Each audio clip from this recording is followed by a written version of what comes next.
Hey guys, meron na namang bagong smartphone si Tecno, ang Tecno Spark 30C, at mukhang maganda yung kanyang specs.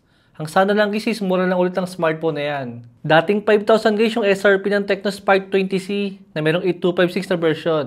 At itong Spark 30C ngayon is meron din siyang 8256 na version agad. Mataas-taas na yan.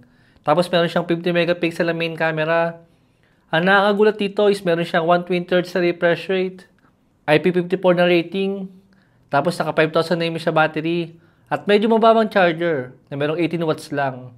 At finally guys, mukhang naka dual speaker din itong Tecno Spark 30C ngayon. At dalawang color ngayon magiging available sa kanya. Itong color black, sa itong color white. Syempre alam ko na kung alin ang kukunin kong kulay dyan.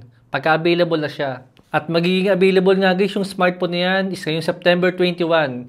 Hindi pa lang sure guys kung magiging magkano ang SRP ng smartphone na yan.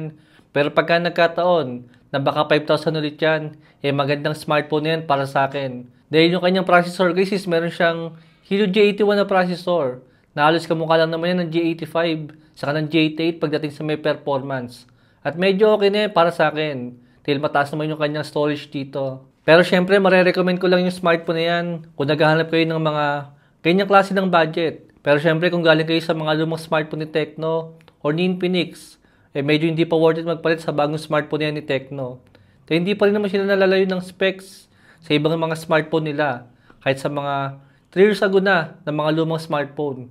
Still medyo kahawig pa rin. Yung performance ng bago na yan. Compare nga sa may mga luma nila. Pero syempre hintayin pa rin natin guys kung magiging magkano yung kanyang SRP. Sana lang is wag siyang aabot ng 6,000. Dahil kung aabot siya ng 6,000, marami ng mas magandang smartphone sa ganung presyo.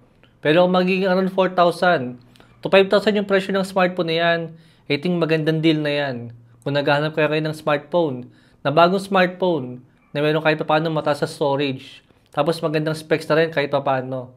At isa na rin yan, sa pinakamurang smartphone nga, na meron 120Hz sa refresh rate ngayon. Pero kung sakali lang guys, na magiging mahal yung kanyang presyo, still talaga, mahirap pa rin talaga tulon si Itel RS4. Dahil naka-G99 yung kanyang specs.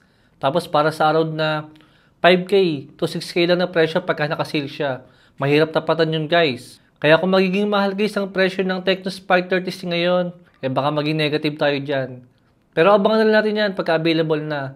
Thanks for watching.